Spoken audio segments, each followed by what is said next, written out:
morning, fellow believers. Area 51, let's talk about it out there in Nevada. What do you want to know? I got all the answers. No? The yo-yo? Oh, we could talk about that too. What do you want to know? Okay, yeah.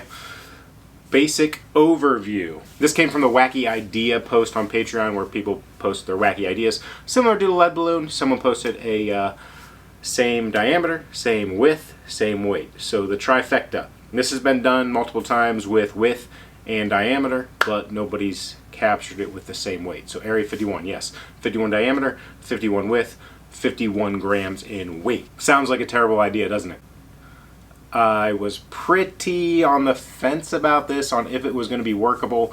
I have done the ultralights before, GBP, SL1000, and those didn't quite have the same constraints. This 5151, that's going to be tough to do. Smaller diameter, you have an issue keeping the momentum going because you don't have a big diameter.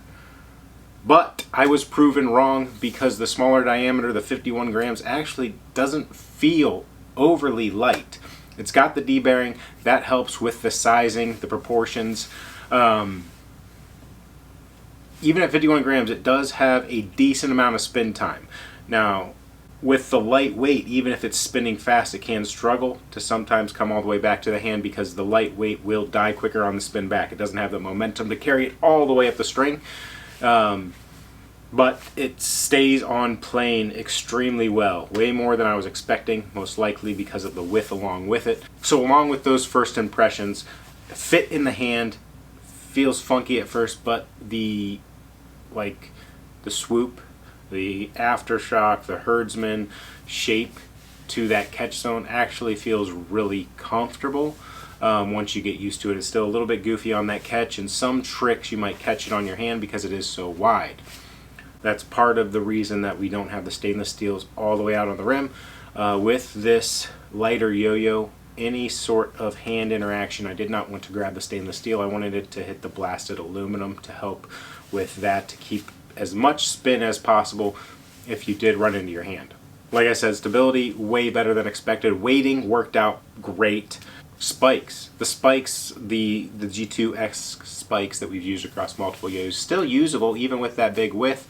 I guess that's subjective to hand size, finger size, but average hands here, and it worked out just fine for those Matador pull starts. So I want to talk about some of the changes that I think would make sense here, but I don't want, go ahead and pause the video, turn the video off until you get yours. I haven't shipped these out yet, so keep that in mind. These are not in anybody's hands yet besides mine, but I do want to publish this with my first impressions ideas.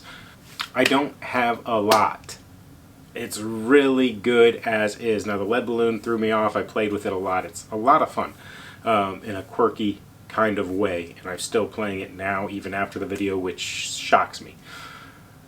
The Area 51 is, again, a ton of fun. It's very quick, very agile, but has enough spin.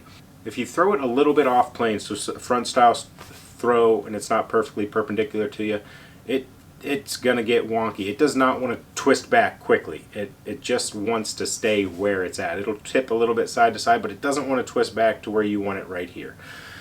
So that's kind of interesting, and I wasn't surely expecting that. You kind of expect that with like the Wraith and whatnot, to just power through that. Something light, I thought it would just kind of hop off plane for you and be a little bit unstable. Not the case. Really, the only changes that I think I would like to do, probably switch it over to 7068 aluminum so I can save a little bit more weight, go a little bit thinner, and just increase that stainless steel ring in the catch zone a tad, just to get a hair more weight out there to help a little bit on some of those return binds. But overall, for a 51, 51, 51, I don't think it needs a lot of change. I'm going to talk to everybody once they get their protos to see any change, but I definitely could see this somehow making its way out of the prototype stages, because there's a lot of people that will enjoy this yo-yo overall. It's not just a trial yo-yo for a small number of people. This could be loved by the masses. That's my first impressions on the Area 51.